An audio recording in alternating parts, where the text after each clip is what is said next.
Halo semua, selamat datang di Keluh Kesah Reddit, di mana kami akan berbagi cerita menarik dari seluruh belahan dunia.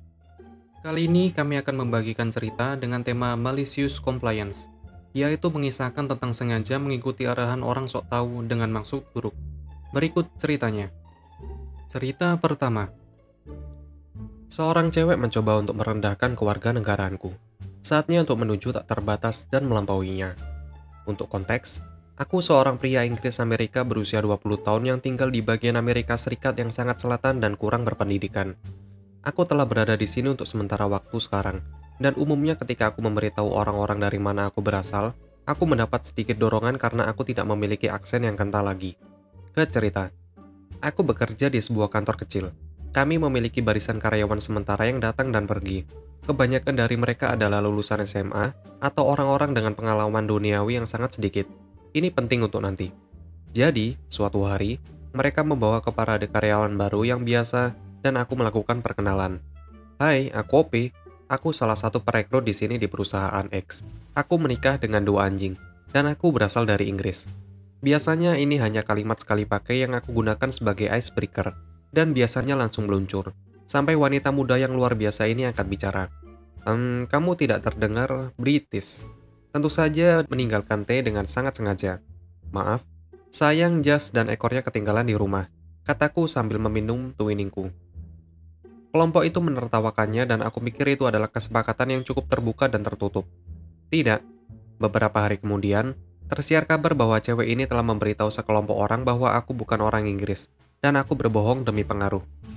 Dia mengatakan aku bahkan tidak terdengar keinggrisan, dan dia berkencan dengan seorang pria Inggris dan tahu bagaimana mereka bertindak. Jadi daripada bersikap dewasa, aku melakukan hal yang sangat Inggris dari malicious compliance. Aku perlu anak magang untuk membawakan aku teh. Maukah kamu memanjat apel dan pir dan menuangkan secangkir rosili untuk aku? Aku mulai mengenakan setelan jas 3 potong, arloji saku, dan kacamata berlensa yang aku temukan di toko barang bekas. Aku menggunakan Super Saiyan 3 British. Jelas sekitar 3 jam di hari pertama, bos ingin tahu apa yang terjadi.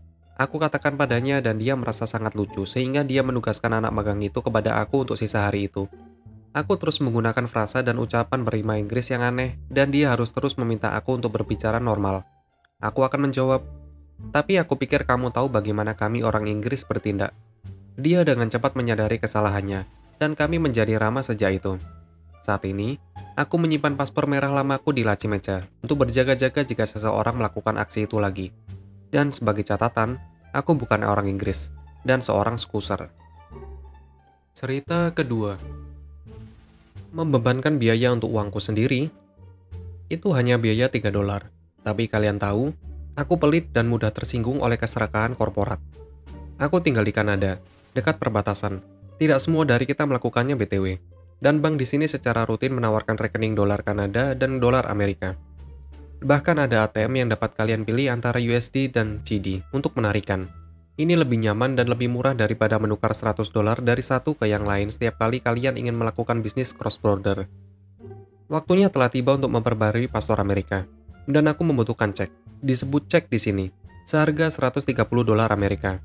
Cek pribadi seperti $50 untuk dicetak. Dan aku pelit. Jadi aku hanya mampir ke bank untuk mendapatkan cek kasir. Karena aku memiliki dolar Amerika di akunku, aku pikir easy peasy bukan? Ada biaya $8 untuk menulis cek kasir tetapi hanya sesekali aku bisa mengatasinya. Pria muda yang baik membantu aku. Dia melihat ke komputer dan mendapat tatapan sedih yang mengatakan, tolong jangan membenciku. Tapi, tampaknya jenis akunku memiliki biaya tambahan $3 untuk penarikan semacam ini. Tapi tunggu, ada ATM di lobi, dan salah satunya mengeluarkan dolar Amerika. Tidak ada biaya. Aku bertanya kepada pria malang itu, bisakah aku mendapatkan uang tunai untuk cek dari ATM? Dia mendapatkan binar setengah senyum dari orang-orang yang menikmati malicious compliance meskipun dia seharusnya mewakili bank. Ya, aku pikir Bapak bisa. Aku akan meletakkan barang-barang Bapak di samping sini sementara Bapak melakukannya. 3 menit untuk mendapatkan uang tunai $140 dengan pecahan $20. Dan ketika dia selesai dengan pelanggan lain, dia mengambil uang tunai, mengeluarkan cek kepada aku sebesar $130 dan berkata, aku hanya akan menyetorkan tambahan $10 ke rekening Bapak.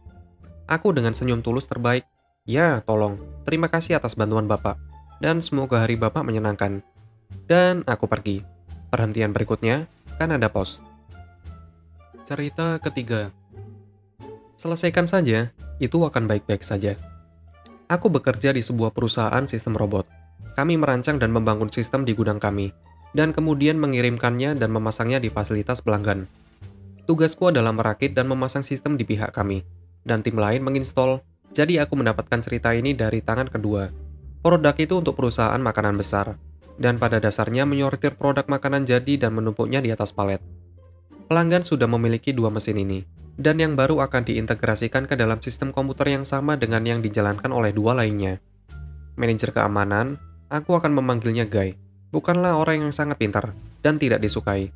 Dia memiliki hubungan pribadi dengan pelanggan. Dia memutuskan bahwa untuk membuat mereka bahagia, dia akan memasukkan beberapa fitur tambahan ke dalam program.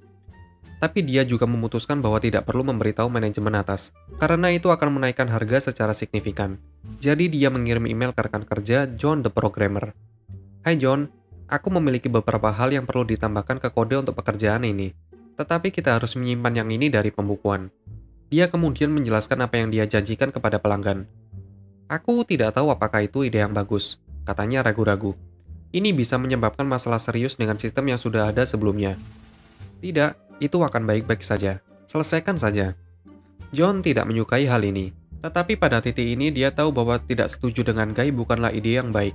Dia memutuskan bahwa jika terjadi kesalahan besar, dia memiliki email untuk mendukungnya. Dan hey, jika ada yang tidak beres, mungkin Guy benar-benar akan dihukum lebih dari sekedar tamparan di pergelangan tangan. Pokoknya dia memprogram software dan mengirimkannya.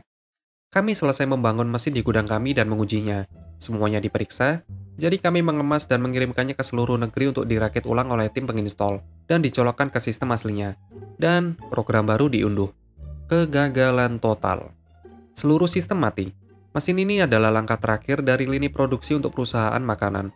Ini berarti seluruh fasilitas dimatikan sampai sistem ini aktif dan berjalan. Karena ini adalah tempat makanan yang berhubungan dengan makanan yang didinginkan, ini berarti semua produk yang melewati pabrik ini rusak. Mereka membutuhkan waktu 48 jam untuk memperbaikinya dan menjalankannya kembali. Itu akhirnya merugikan pelanggan puluhan ribu dolar dalam produk makanan dan kehilangan pendapatan. Tak perlu dikatakan bahwa Guy kehilangan pekerjaannya.